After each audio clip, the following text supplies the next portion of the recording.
it's like fighting God every time. I've It's got to be honest with literally. you, Streamlabs does have it coming. I mean, of all the different people you could be yelling at, I think Streamlabs is probably one of the better ones. So you can imagine every 24-hour we've done, this is what happens right before we go on. Anyway, it's sorted now. We're here. Indeed. And We're we're talking here. about I have your a monster favoritist book energy. in the whole world. It did change me alchemically as a person. That, like, I can say with confidence. Also, I don't have a clicky clacky keyboard that's hooked up to my computer, but you know what? I can do that too. Well, I'm glad. It's nice because, someone has to respond to the poor people in chat who are being completely ignored. Ooh, so petty. Yes. So we're talking about Gideon the Ninth, which you are dangerously obsessed with. Yes, It 100%. changed your brain chemistry on a permanent basis, and every Correct. single day you think about it like 17 times a day. I would rather think about that than most things. That's fair enough. I can't really Yeah, it fault is a you. lesbian keyword. Oh god, it's the wrong colors. That's okay. It's it is a I didn't whatever. The gayest keyboard in the world. But yes. So I read Gideon the Ninth in the summer of 2021. Actually, fun story. When I read this the first time, I actually couldn't make it through the beginning. Oh, Um, interesting. yeah, I had a hard time connecting with that first chapter, and then I came back. Um, no, I'm bisexual and non-binary and a switch. Let's just cover this quickly. I have never made a Basically, you've never. decision in my entire life and stuck to it, and I am not starting now, boys and girls. I'm also the little spoon and the big spoon. So when the original biography for Amanda went onto the site, it did just say a literal goblin, and I think that's pretty accurate. Just chaos, And chaos yeah, walking. yeah. My So you think RuneScape name was Chaos Mage Girl, for the record. makes perfect sense. It all adds up, It all especially the adds up. you playing RuneScape thing. I was a pick me, okay? All the guys were playing it, so I had to play it. Oh dear. So you couldn't connect with the book the first time round. Was it because of the language, or were you just not here for the characters? Neither. I think it's like okay, and so I think a lot of books suffer from this with the first chapter. When I was in college, I used to refer to this in writing workshops as the groove, which is Mm. like that first like angle and pivot in, right? When they're kind of really cementing that bit. And I just could not for the life of me connect with it that first read. And then I came back. That was 2020. I came back a year later and picked it up when we moved here and ended up reading it in like 3 days over a weekend. Of course. Like a crazed person, yeah, that makes sense. I actually find that with a lot of my favourite books. Like, the first time I try to read them, because they've got such a distinctive voice, you kind of bounce off of it, and then when you're in the right mood and you come back to it and try it again, it's your favourite book. Yeah. And you're just like, all right, I mean, here we go. But eventually you read it, and then you continued to preach to everyone that you'd ever met to read it. And I I think you've think you're the actually, fourth person I've got to read it. No, fifth. I, yeah, well, to be fair, I held out longer than most. I mean, you did spend, what, Two 6 years, years. 3 years? How long's it been out? As long as you've read it, you've been telling me to read the damn thing. And then eventually you started a podcast with the pretext that I have to read it so we can talk about it on the podcast. So, Correct. mission fucking accomplished. Well done. I read the book. Yes. And you know what the worst thing is? After all What? these years of like fighting you and resisting and not picking the damn thing up, I actually really enjoyed it. Right? Like I I tried so hard. I went in trying to find any fault with the thing, just so I could be like, "I'm sorry, Amanda, you just have no taste." But no, it was good. well, you know the Lincoln Park of it all. You tried so hard and you got so far, but in the end, it didn't matter. So, So, would you? I'd like to tell the lovely people in the audience about what this book is. Absolutely. The keyboard is appropriate. If you have not heard or kind of been exposed to Gideon the Ninth in any capacities with the Locked Tomb series, they are a series of books written by Tamsyn Muir. She's a Kiwi writer who's been transplanted to England for the time being. They are sci-fi with magic mixed in. Actually, what's funny is my first couple times I read it, I was so caught on the magic aspect of it, the necromancy, that I completely in my brain, like, subterfuges that it was like sci-fi. So I ended up going to Barnes and Noble, and I'm like walking around. I'm looking through the fantasy books like my life is dependent on it. And I finally asked somebody, I'm like, where are these books? And she goes, well, they're in sci-fi. But Well, essentially, here as well. It's not a sci-fi book. It's a fantasy book that just happens to be set in space. Thank you. That's what I said. I feel so validated right now. I felt so validated. Thank you. Anyways, like if Star Wars was gay, you're all set. Gayer. Yeah, I was gonna say Star Wars is gay. It's just not as canonical. We'll put it that way. But anyways, the long and short, the elevator pitch of Gideon the Ninth is that enemies to lovers, trapped in a gothic, somewhat castle on a planet that has died and come back, sort of murder mystery sort of thing, right? So basically, it just played hopscotch with every genre book that was available. Essentially, I would say so. And they're going to continue to do that, by the way. There's the second book. So you're going to find... Spoilers! Yes. I mean, this whole episode's a spoiler. So anyways, if you haven't read them, sorry. You should come back another time. We're recording this. Don't worry. Actually, so that's a little bit about the book, which is what we're going to talk about today. But we should also let folks know. All of these podcasts are going to be uploaded to YouTube. Wherever you get your podcasts, we'll rip the audio for that. We're going to have a little bit of TikToking happening. So you're going to be able to find us on a bunch of different platforms. So if you can't catch us on a video stream, you can catch us in the audio. I know we said we wouldn't do any editing, but maybe we'll cut off that first 15 minutes of you just wildly cussing at Streamlabs. Just this once. Okay, so we can do that. But if we ever put a Patreon together, we should just clip that one bit. Absolutely. And just make it what they get for the month. It's just me threatening to throw my computer out a window. We also had a full-blown issue where I had my beautiful YouTube quality camera, right, sitting in front of me. HDMI cord that I had to hunt for yesterday and the adapter. Computer can't see it. So it's fine. Meanwhile, my shitty £5 webcam works perfectly every time. It worked out. I just was like, all right, I'll just use the webcam on the PC. It's fine. So yes, we should probably actually do a little explanation of what the fuck we're doing as opposed to just jumping into it, shouldn't we? If we hadn't had the chaos at the start, we might have maybe remembered to do this. I actually have a whole agenda written for this because I'm me and that's who I am as a person. But anyways, so to give you guys an idea, this is Goblin Lit. This is a once a month show where we're going to pick a piece of media, most likely a book, to engage and kind of talk about, discuss, go point by point, and have a good time. Like a book club, except with swearing. Lots of it, yes.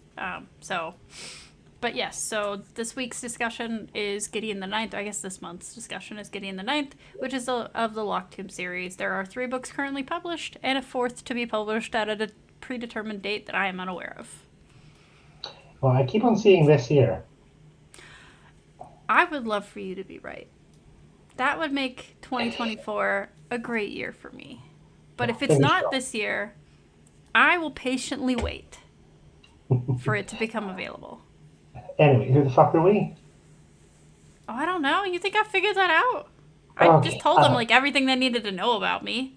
I'm a goblin. I'm, non-binary, bisexual switch, big spoon, little spoon. I have a degree in creative writing, unfortunately. I know it's really cringe. I'm sorry. But I wasn't going to pay that much for a degree in something I didn't even like, so here we are.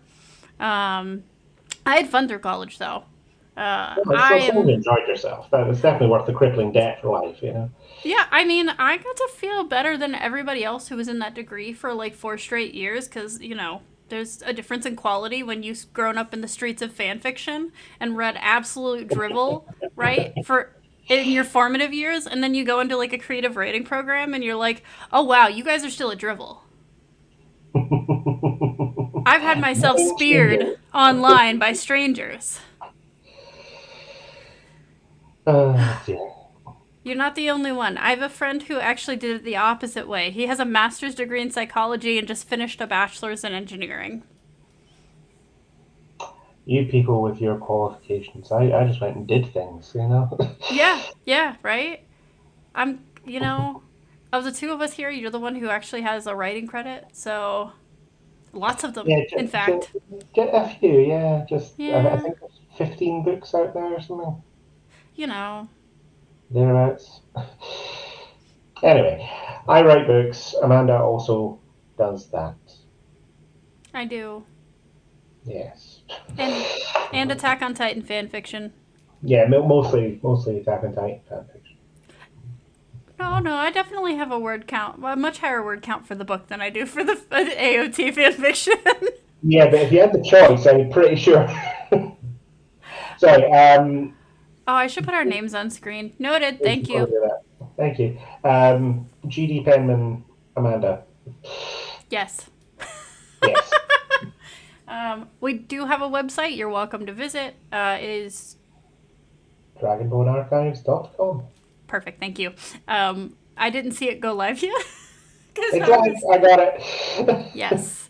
I was, at ye old day job all day doing ye old day job bullshit. So I didn't get And to I look at our was just, website yet. yeah, I was just here doing bullshit, so it was fine. Yeah. My Also, bullshit just happens to not be at home, unfortunately. Life goes on. tragic. Okay, so I think that's like housekeeping done. People know who we are and what we're doing and all the rest of it. And Yeah. also, they know that they can come back next Saturday to watch us just talking a load of crap and playing Stardew Valley. Correct. Next Saturday is Star Drop Brunch. Yes, Yes. Star Drop Brunch. Bring your own Ah, mimosas. yes. Bring your Right own there. mimosas. And also, oh, hang on, I was meant to tell people to like and subscribe to things and all the rest of it. So, Yeah, yes, yeah. imagine we did all that and then we kind of get back to talking about the book. Yes. All right, pick a point from your thing. Pick one. Yours were so I have good. got a thing. Right, so yes, Fane Abyssal, it is at a different time of day. It's during the day on Saturday, as opposed to midnight for me, which may explain the low energy. Yeah. Yes. But yes, Exactly. sorry. Right, Gideon the Ninth. The language it's written in is fucking weird, and it took a bit of getting used to because she's written whole sections of it like this vast gothic fantasy, and then you have characters like Gideon who are just talking like modern day teenagers, and the clash of those two is kind of a lot of the humor of the book, isn't it? Yes. Because you have the grand archduke whatever accompanied by someone just saying you what, and that's inherently funny, obviously. I mean, I've played off of that plenty of times writing isekai kind of stories, like that clash between them. So I don't know, I found it extremely easy to read, Yes. just because it's using that modern language. It's kind of got a lot of shortcuts. Yeah, I agree. I think that it's one of my favorite things is that it doesn't take itself too seriously. It's actually like almost the writing is almost opposed to taking itself too seriously, in Yeah. that the amount the small little memes wedged in, right? Like they We're going to break talk it. about the memes. We're going to talk about the memes in detail. I've got to tell you because fucking hell, fucking memes. Because I'd be reading the book and being completely invested, and then you'd hit a line about while everyone else was studying magic, Gideon studied the blade, and it just took me completely out of the book. It just knocked me out every single time. I was like, oh, I was enjoying that up until that moment. Now I'm aware again that I'm reading a book. Yeah. So shame on you, Tasman. Shame. No, there's an in canon reason, which here's And your spoiler alert. There's an in-canon reason, and it's that your post-Earth theory is correct. Yes. My when I was told there was an in-canon reason for all the shitty memes, I was like, okay, well, this has to be a post-Earth story. It has to branch off pretty much in the near future for the same memes to still be relevant. And yeah, that makes sense. And I had a lot of other theories about that we can dig into later. Yes.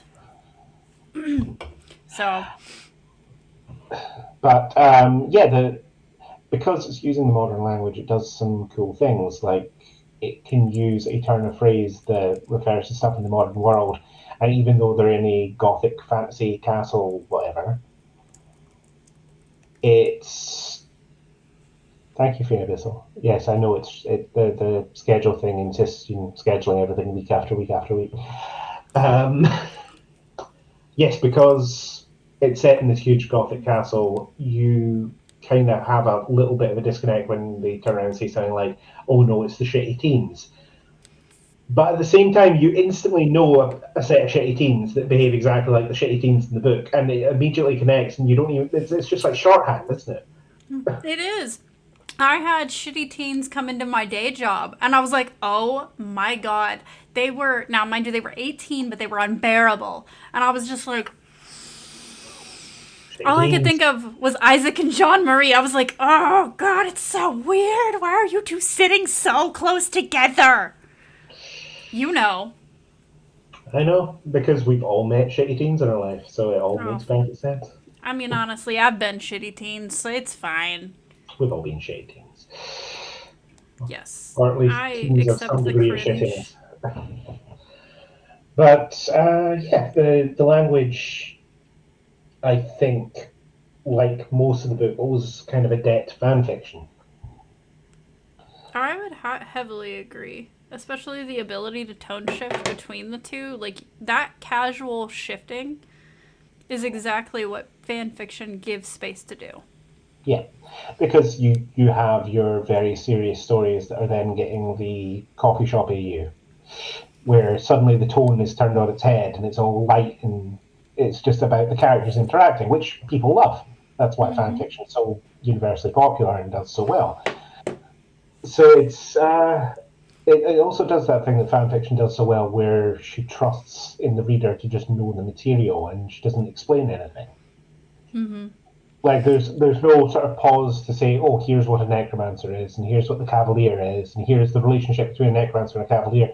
It's dotted through if you are looking for it, but you just kind of have to go with it until you find those bits. It's writing based on the reader's preconceived notions with just enough to affect them, which is really effective writing. Which, bringing up my other special interest at the moment, is to Attack on Titan. Again, same thing. It's your 1 inch square, right? We have a 1 inch square of preconceived notions about this world, and you just continue to open and open and open it. And, oh, it does, absolutely. I've read this book, I don't know how many times at this point. I own it in 3 different formats. I would highly recommend the audio version. Moira Quirk is an excellent narrator. She's so good. So if you get it in one format and miss it on the audio, highly recommend it on either. But like, I think that the most enjoyable media for me starts out with a 1 inch square and begins to widen itself out and relies on that. Like, that for me, just, it's like brain cookies. Yeah, that's ideal. And yeah, it just definitely works. There's no question about it. And you're talking about the preconceived notions and things. I thought it was quite clever when we were talking about the morality of things in the stories, because you have these characters who you say necromancers, and there's kind of an automatic assumption of evil. Mm-hmm. Like here's the Necrolord Supreme and all of his necromancers, and they're ruling the Necrolord universe. Prime. Yeah, and you kind of read that name and you think that might not be a good guy. And of course she messes with that perception of the necromancer as evil. But of course there are evil ones among the necromancers. It's not because they're necromancers that they're evil. Again, I think this book comes down to no one is the good guy except Camilla Hecht. Camilla Hecht is baby. She's done no wrong. And while I don't need to, will defend her with my life. I mean, she did some wrong in the sense that she doesn't actually know how to parry, but apart from that. um, yeah, sorry, I'm going off on one. The morality in it was really interesting to me because you did have good and bad characters, but everyone had their own unique perspective on what was good and bad. Like raising the dead to be your servants, absolutely fine.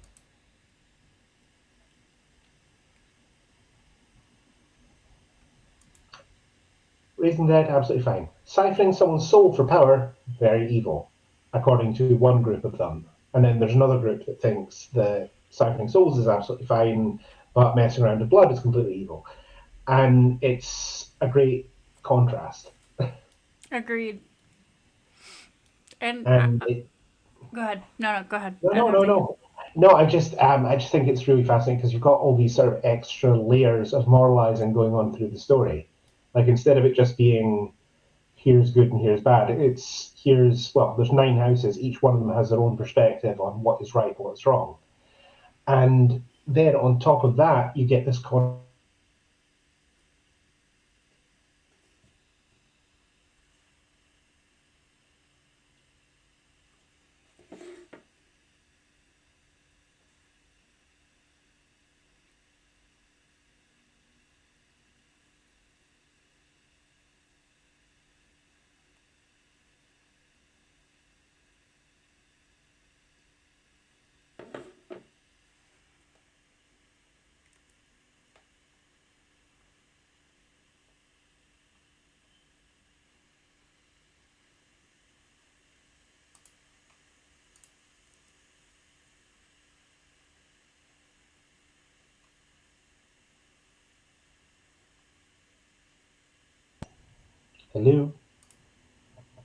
Can you hear me?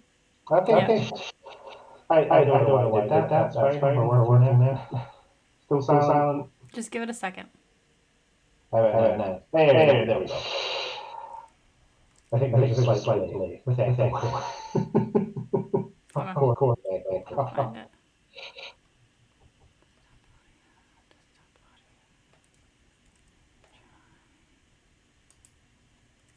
Oh wait, if it's echo, I wonder if the channel's back. Hang on. I'm gonna try and disconnect the call again. Okay. Hey. Are we? Hello? I can hear you. Can you hear me? Can everyone else hear me? Yes, I hear you. They should be able to. Chat, tell me if you can hear me. Chat, say chat. Chat? Oh, shit.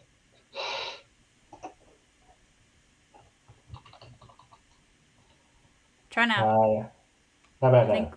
we should be good. I removed the double audio. Is it gone now? Also, thank you very much for the troubleshooting assistance chat. Okay, Yes. there we go. All right. Right, yes. I think we've got it sorted, by the way. If you go out, I'm going to call you, and I think what it does is it just reestablishes an audio signal, and that knocks collab working again. I don't know why, but it worked, so I'm just going to call you. Oh, we're fine. It's working. Let's go. Beautiful. Just press on. Back to the morality of being a necromancer and preconceived notions. And the zealotry and stuff. It's great. It's just wonderful seeing the clash between all the different, because again, 9 different people in a room, 9 different set of morals, and they're just continually colliding throughout the entire story. And that's great for building friction. It's great for storytelling.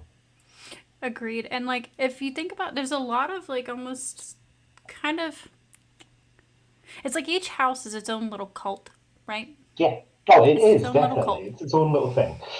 And they all have preconceived notions about all the other ones as well. Right. And like there's almost like a salesman-y aspect of it too. Like of like, well, my particular brand of bullshit is the best brand of bullshit. Whether that's, oozing pus or bones or spirits, We do bones, motherfucker. We do bones, motherfucker. Absolutely correct. One flesh, one end. Yeah, the second the phrase "one flesh, one end" came up, I was like, I know what Lictorhood is now. Yeah. Yeah, that's what you think. Keep reading. Yeah, it was in there. Right, That's sorry. the best part about these books. You're like, oh, I know what this is now. And then you're like, oh, wait, do I? Just Shit. keep on moving the goalposts. Yeah, something like that. No, and like I think part of that also, it kind of reminds me a little bit of how like you end up with like, okay, so you got your on brand Christian, right? All right, so like general belief. I was trying not to get into this, but yeah. Right, but no, no, no. Okay, so I'm a former religious kid. I did 2 years in private school. No, sorry, 6 if you count college. Jesus Um, Christ. Oh yeah, I was in a fundy cult for a couple years. I've been places. So with that being said, so you end up with like you've got your general on brand, right? So Christian, Jesus died on a cross. You're a sinner, right? So Necrolord Prime is our ruler, general brand, and then you've got Mhm. Pentecostals. Then you've got fundamentalists. Then you've got Southern Baptists. Why am I naming the angriest of all of them? Then you've got bone nuns. Yes, right? And so, like, it really feels essentially, not essentially, it feels really organic to how we naturally divide ourselves and regroup ourselves to the folks who have perspectives similar to us and interests similar to us. Mhm. And Well, so, I think go there's ahead. also an element of force involved here as well. I mean, it's not like these people are being born on the planet surrounded by this religious cult and going, actually, no, I'm more feeling the place where they do psychometry and medicine. I'm just going to scoot on over there. Like, if you're born into this cult, you're dying in this cult, every single one of them. That makes sense, which makes it interesting that the ninth are the ones who accept outsiders. Yeah, well, Glorica is the only known pilgrim that is mentioned by name in the book. hmm, you're not wrong. Interesting.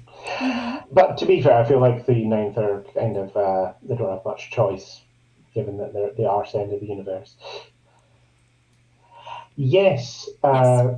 Finn, it does seem to be each of them is like a little close practice, and they all sort of whisper about what the other ones are doing as well. Well, the thing is, there isn't a lot of proselytizing in the setting because there's just not that many people, really. There's just we only really see people inside the cult within the story, so you don't really get much outside of that. But again, because all the characters live in the cults, they don't see it as cults. They think it's perfectly normal. Because that's This is cults. just, yeah, that's just how people are, obviously. Yeah. What do you mean? Why ask questions about why we all wear skirts that go to our ankles? This is just how it goes. Right, characters. Yes. Okay, so I'd like to start with spice. This Yes, is a go point please. I've not discussed yet. Mhm. But I think you're going to agree with me. I'm saying that we have a case of twincest.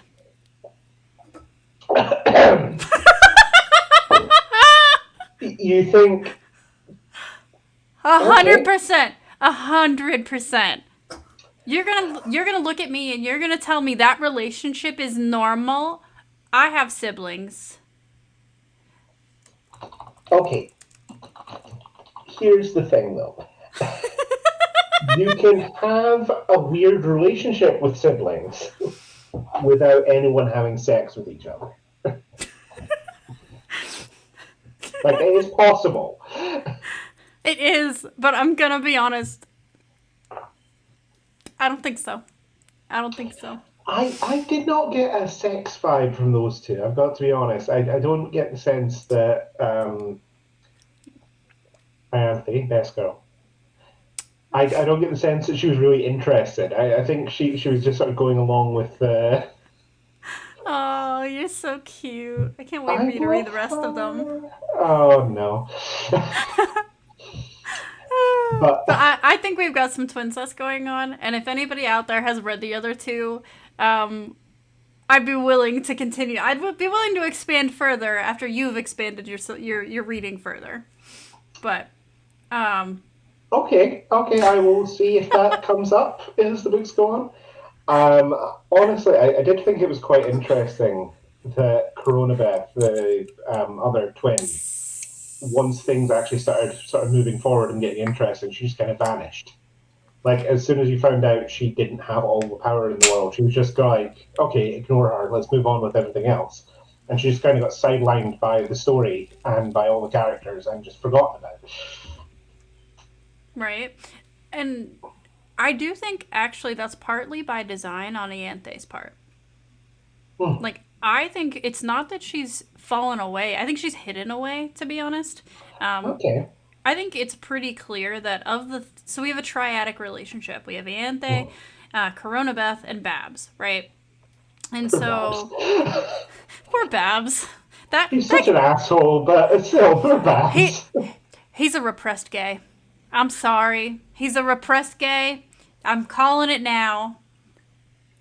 You sent me a. So, but like when you think about the triad of that relationship, right? You have Corona, Ianthe, Babs, right?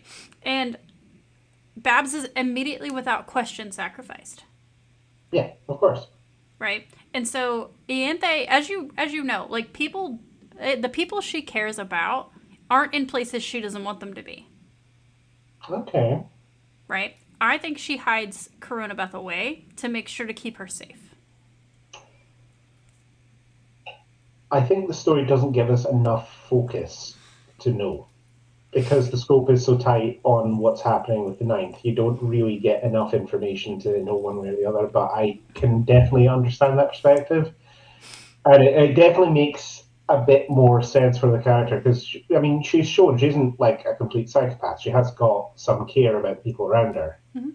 And she's a Admittedly, genius. Like it. apparently. I mean, you know, if you, as somebody who sometimes has to be two people's worth of like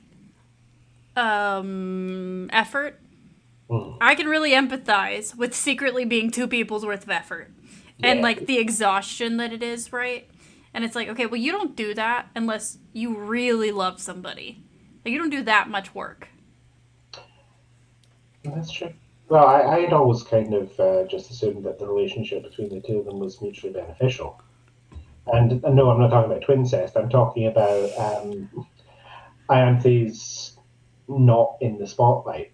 She's not getting any focus. She's free to just get on with doing what she wants to do rather than being having to play main character, which I That's think fair. I definitely think it's, contributes to how she ended up being the first of them to actually work out the process and to ascend and all the rest of it because she was the one who was just left the fuck alone and everyone again sidelined, ignored, suddenly comes out of left field and wins.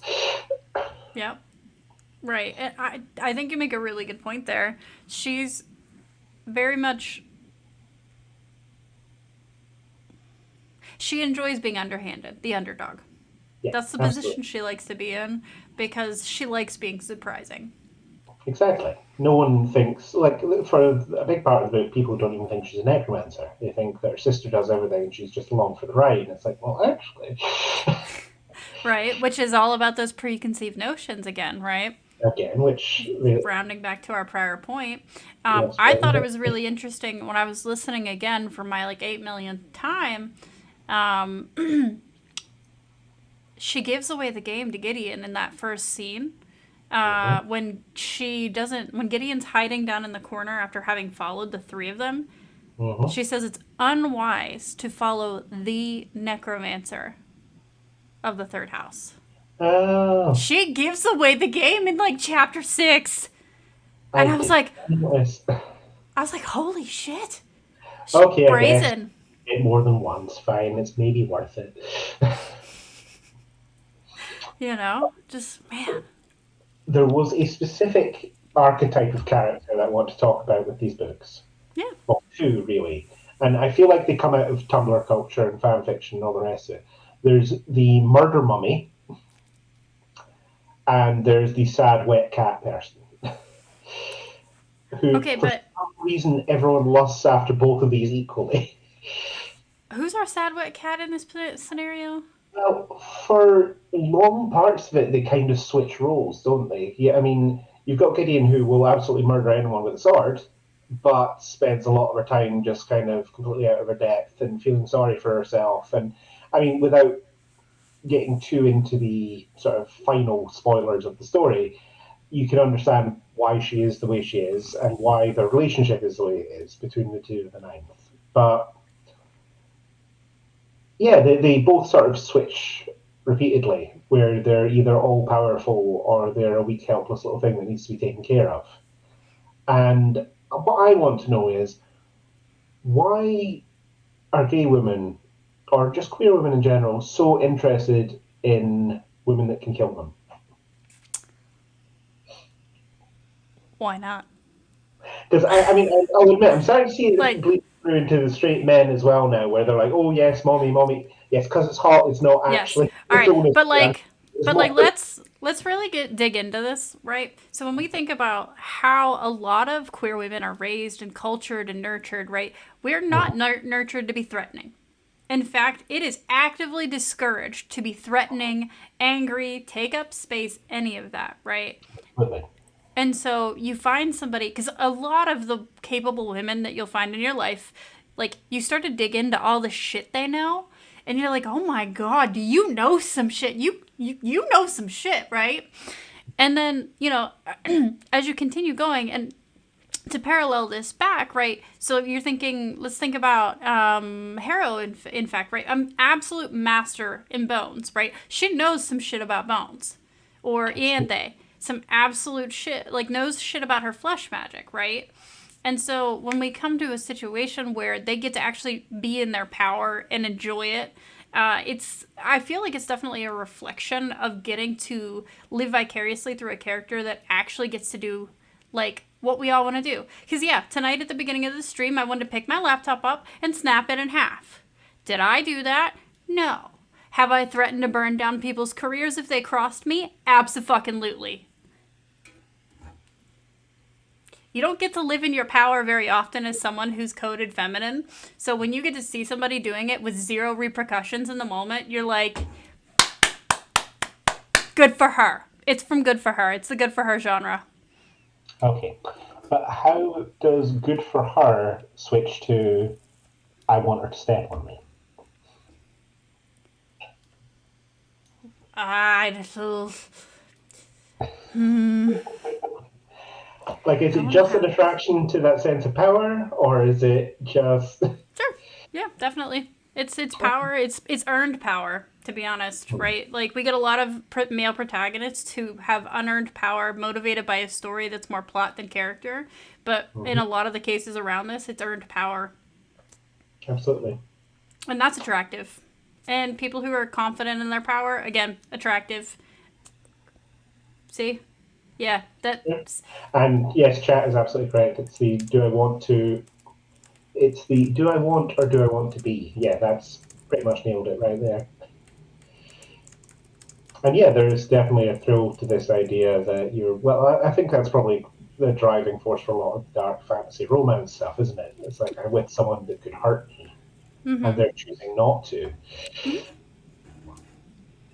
Anyway, yeah. I'm also not immune to the murder mommy propaganda because Ianthe's my favorite character, so I can't really. Yeah, I agree. we And all like, we all fall for it. It's not. I I love just Kithaerea for the same reason. Like, she's all powerful. She's a 10,000-year-old essentially cryptid who is stuck in a stage of life where she is so near death at any moment a hard wind could blow and kill her, and yet she's in the crown of her power. And, I did enjoy that a lot, and yeah. I do want to talk about that aspect of it, but I want to talk about other things first. Particularly, I want to talk about the romance in the book because we're talking about these are these characters who are very attractive for whatever reason, but romance in the book, It's because I Gideon's gay. yeah, Gideon is very gay. And Gideon we see is most of the book through Gideon's perspective. God. She's so gay though. I mean, it's just like Not a single man had justice done for him. Not a one. every single man in the description is just like it's some fucking guy with a face. Fine, whatever. Man Hulk. She uses the word Next to man him, Hulk so often. but next to him, I caught a glimpse of skin on someone's ankle. She's really excited about it. And it's nice. But Jesus Christ. Yeah. So, yeah, her perspective does definitely shape things a little bit. But what, man, I hope is entered the chat. What I really enjoyed about it is the romance and the relationships and things were never portrayed as fundamentally good.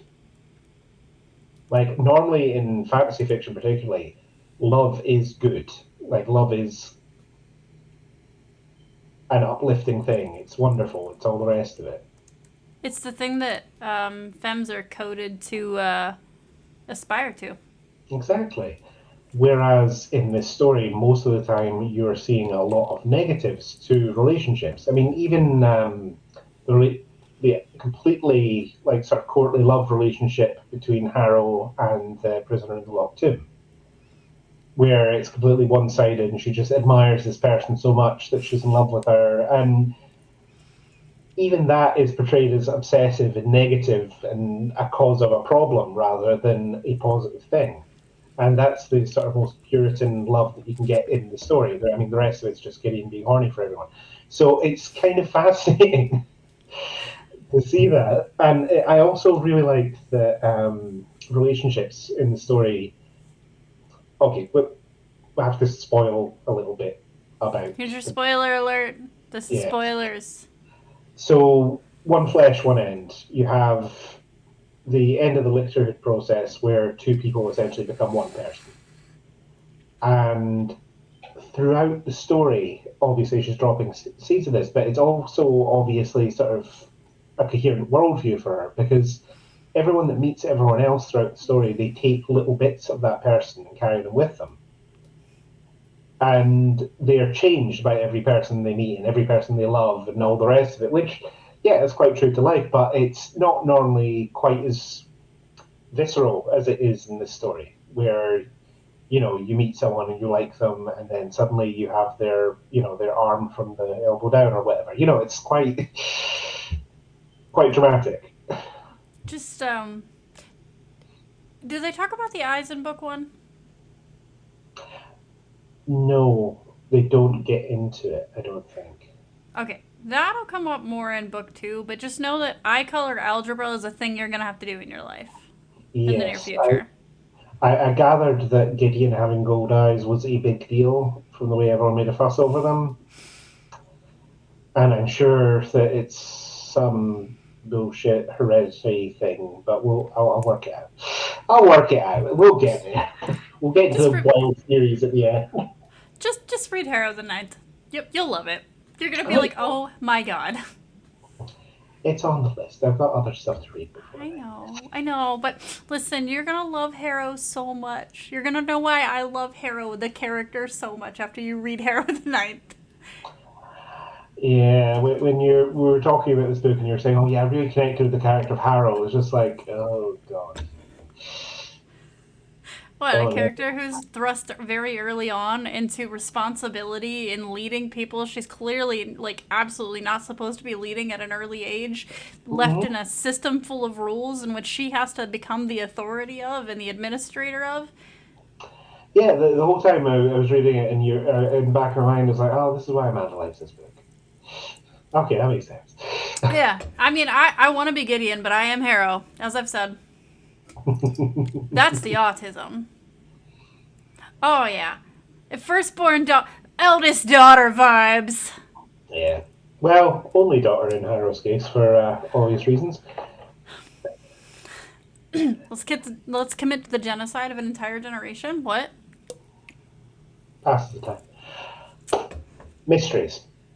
We were just Yes. talking about the eye color thing. The whole book is a big pile of mysteries. It's a mystery book at its core, like story wise. That's how it works. You're trying to solve the mystery. It starts off as solving the mystery of why they've been brought to this place, and then it turns into solving the murders of spoilers of the people that have been brought here, and trying to work out who done it and why, and all the rest of it. And even to the end of the book, there's all these mysteries that are completely unresolved. And I think that's because this book was written for fandom. Yeah. It was written fan culture. It wasn't written in with any focus on how a literary work should be written. It was written as if it was the first book in a series that was going to be a long running series with gaps in between, and she wanted people who read the book to go online and argue about what this means. What do the gold eyes mean? I don't disagree. Another thing she said in an interview actually was that she started with her idea of the lictorial process and Mm-hmm. worked backwards from there to write the book. Okay. Right. And so at first, and this is an interview, I want to say Tor.com has it published. It was just after Harrow the Ninth was released. And so for her, she's talking a lot about how the Harrow the Ninth has a big case of gender, right? And then, for the lictorial process, she started by understanding that and all of the like bits of magic involved with that, and then Mm. worked backwards from there in the world building to build the story that she wanted with that. Okay. Um, Well, I was saying earlier how the literal process is kind of like that current running through the whole story. Like even when it's not intentional, it's still there. So that yeah makes perfect sense. Yeah, and like I think also like around the electoral process and this idea of like a bonded pair, I think there's a lot of media that like this draws from. I couldn't find anywhere that authenticated it, but I definitely think that anime like Revolutionary Girl Utena, right? There are just shows, Madoka Magica, right? It's giving those vibes. It's very much giving the sort of thing like this is a story with love in it, but this is not a love story. You The know? focus is elsewhere, despite these relationships being important. Yes. And she's a big fan of the classics. You'll note that this definitely has like a tragedy. Oh It's yeah. written like a tragedy, and you can tell her classical background from that. Which Well, same interview. from particularly from the like stylized writing in the non-modernized pieces, like Hmm. again, I feel like a lot of it was overblown for the clash between the two styles of language, but at the same time, yeah, there was definitely a commitment to that classical writing style, that old-fashioned writing style, I should say. So yeah, Yeah. definitely showing her credentials all the way through. But what I found interesting was it felt to me like it was being written for fans, but it didn't feel like it was cynical. Or Like there's a like lot too of fan servicey either. Like yeah, it walked the line really well. it did, but I feel like there's a lot of books that want to be beloved by fandom, and they very cynically tick off the boxes to try and get that result. I mean, you think about all the young adult stuff that came out after the Hunger Games and Harry Potter and all the rest of it. It was just paint by numbers. It was all yeah. That face right there. That was exactly the vibe. Amanda Lore time. I Oh, here we grew go. up. Here we go. All right, so I moved 28 times before we moved into this house. I will die in this house. Okay, Yes, I, 28, right?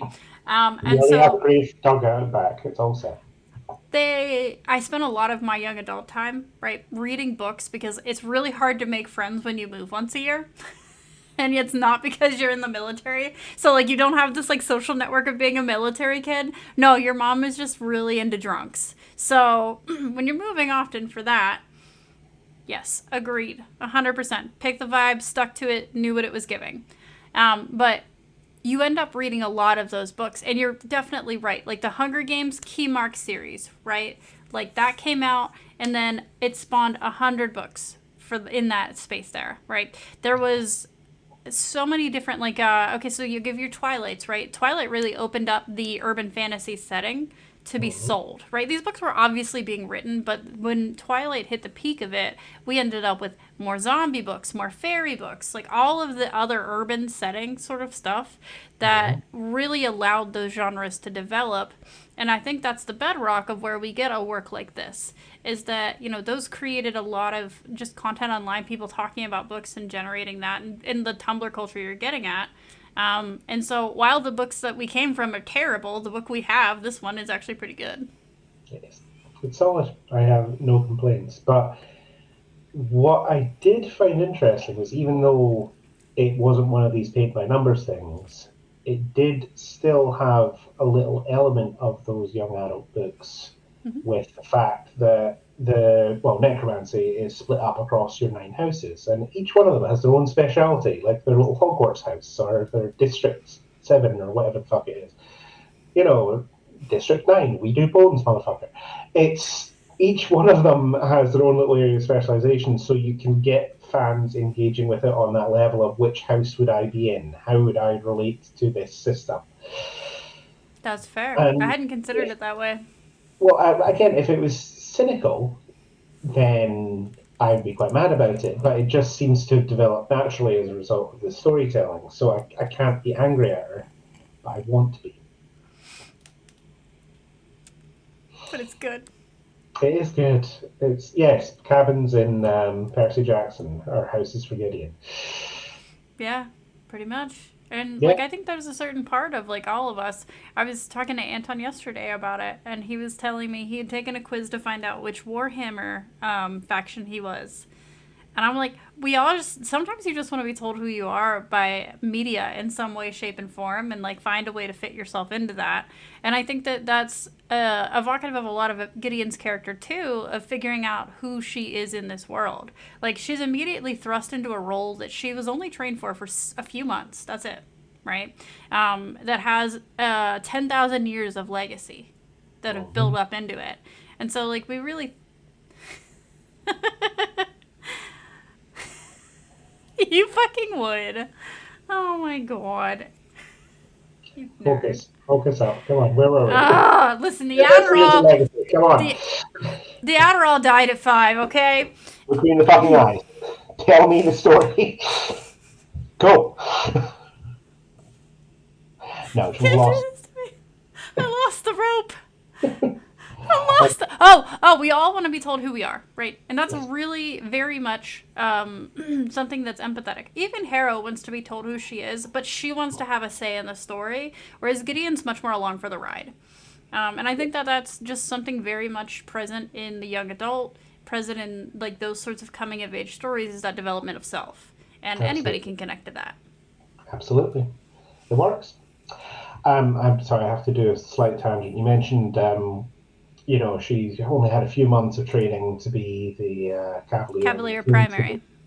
Yes, and came to this place surrounded by other people and was told, pretend you have a vow of silence so that no one understands, that you're a complete mess and a liar. And then throughout the first half of the book or so, she has this vow of silence and everyone's obsessed with her and they think she's the most interesting, cool person. And then the minute she opens her mouth, they're all like, oh no, go back, don't talk anymore. Why? No. Why are you saying these things? Stop that. No, his name's not Sex Pal. Why are you doing this?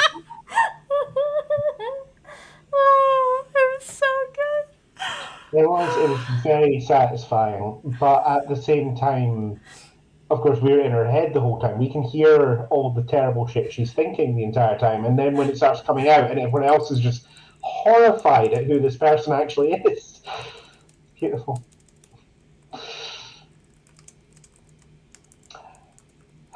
So Anton is Amanda's significant boy, whatever. And listen, my relationship has a serious case of gender, okay? Yes, it does a bit. But I would like to know which Warhammer he was. It's the one with the motorcycles. They're bicycle boys, him and Jesse. Bicycle boys. Don't ask me. I don't know. I am exclusively trying not to be a part of it. I have too many hobbies. That's fair enough. I'll ask him later. There you go. You got your answer in the chat. Oh, thank you, chat. White scars. Yes, the incredibly boring ones. Okay. They do the bicycling. Listen, he's just a little guy, okay? He's doing his little guy thing, and there was bikes in it.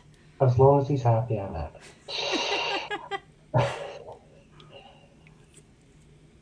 Yes, the magic system was all divided up into the different houses. It was all very tidy and it made a lot of sense. This one does soul siphoning, and this one does medicine, and this one does whatever. We do bones. But the magic system in general, the sort of underlying principles, I really liked that. And I know that this is, again, one of these autism things where it's like, ooh, a system. I like systems. But this system was really interesting to me. It's so good. And there were specific little bits in it that really nailed it for me. Like when they're traveling through space and Harrow doesn't have any power because nothing's died in space because there's nothing there. And it's just like, oh, I like this. This also explains a lot about the setting and everything and why they fight with swords and things instead of weapons from a distance because yeah, sure they're in space or whatever, but they need to be up close and personal for them to generate this death energy that they use, energy. Mm-hmm. And then there's the whole other twist talking about the cancer, turbo cancer. I've gone and given you turbo cancer. Ah, beautiful. But just this idea of a person who is dying, constantly generating death energy, and then just being the perfect necromancer because they're constantly in a state of decay inside Yeah. themselves. And the whole time was just like, yes, that makes perfect sense. You're like a battery. It all works together. I just really like it. It's a good system. And the way it's broken down, while it is broken down, you can see how all the threads still kind of all pull together with it just being a magic system of the body. Like it's all related to just the whole human, and I'm really enjoying it. 10 out of Yeah. 10.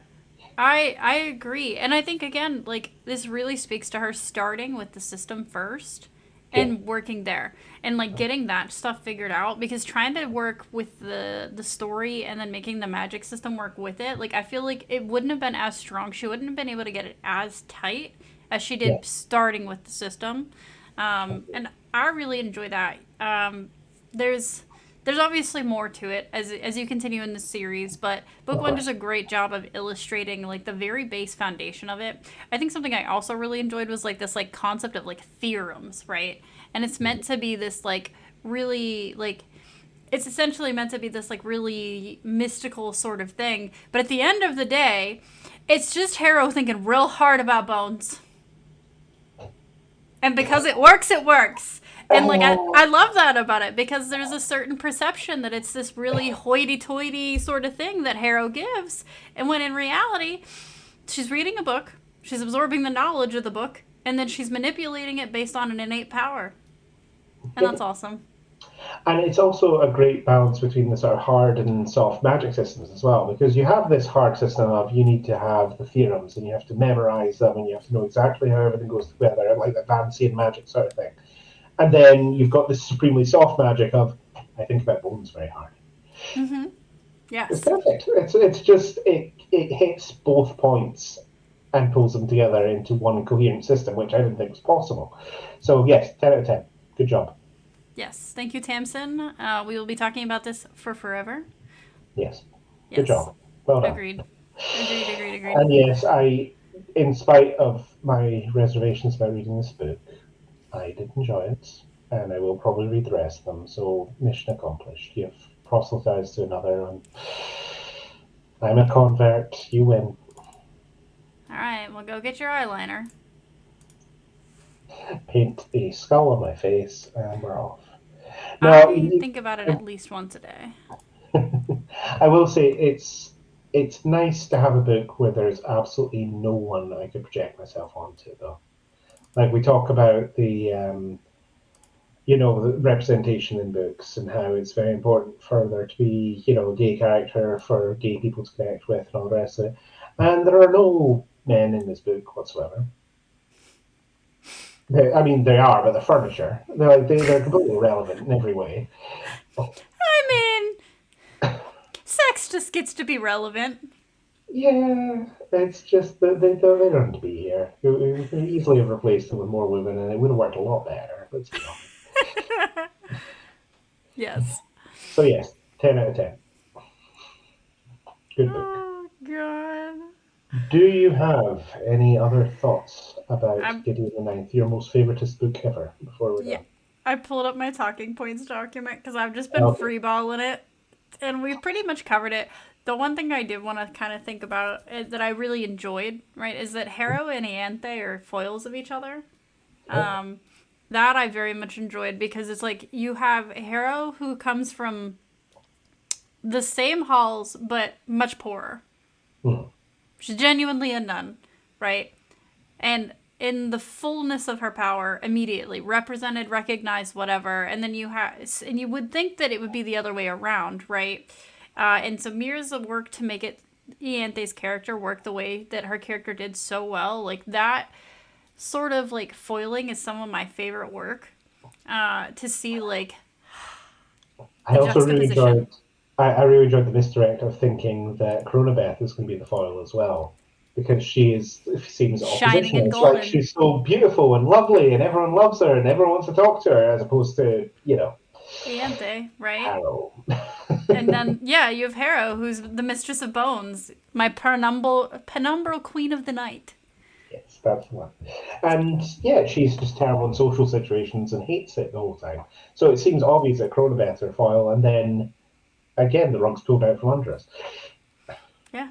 And that I think is what really keeps me coming back to these books is that like every time you think you know something, you only know half the story. And then you get the other half of the story and it's way better than what you thought it was. Very true. All right, start giving me your wild theories. I'm ready. I've been waiting for these wild theories since you mentioned them. Right. There's 9 houses, there's 9 planets in the solar system. I know it's a post Earth story. The 9 houses are on the different planets. I mean, that's, I think, all but confirmed. I'm winning so far. That's 1 point to me.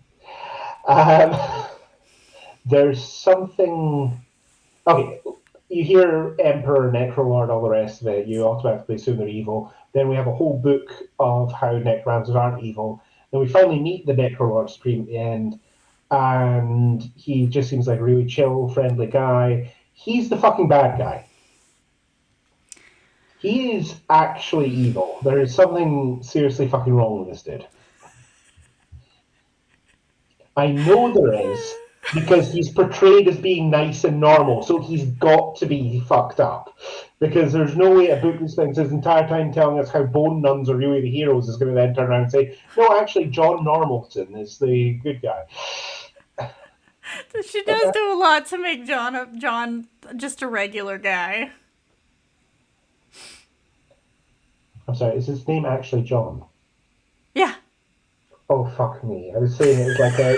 Yeah, it's John Gaius. Okay, I think that's 2 points then. 3. Guess his name as well. Okay. Wait, the casual reference to his name is Jod. So John Jod. God, John, whatever. Close enough. Jod. Fuck me. I can't. Okay. Mad theories. I've lost track. I want to know what's going on with the. I'm desperate to know what's going on in the lock tomb. I want to know who the fuck that is. There's something going on there, and the way it's all set up is if it's the apocalypse, if whoever's in there finally comes out. And again, since this is all doctrine put forward by John, I'm assuming she's actually a good guy, and she's been locked away in there to stop her from stopping him from necroing everything. I can't wait for you to read Nona. Ah, fucking hell. Okay, I'm close. I'm close then. We're getting there. Right, more Oh. mad theories. Right, Gideon's eyes. Gold eyes. I thought it was going to be one of those stupid fucking twists where you meet the Emperor and he's got gold eyes, and it was like, oh my god, this whole time she's been the daughter of the Emperor. But they didn't do that. He had black eyes or something at the end, so we missed out on that. So swing and a miss there. I already disproved that theory. I need more mad theories. I mean, I made you spit your drink out with mine, so. Yeah, I mean, Twincest is a little bit madder than maybe the main character has a mysterious lineage. I mean, that's just normal shit. That's normal storytelling. No, nothing is coming to me because it's 1 a.m. and I'm a very sleepy baby. That's okay. I enjoyed all of them. I will not confirm nor deny any of them, but I will tell you that his name is John Gaius. Because you're going to get that fact in the first opening chapters of Harrow, so. John Gaius.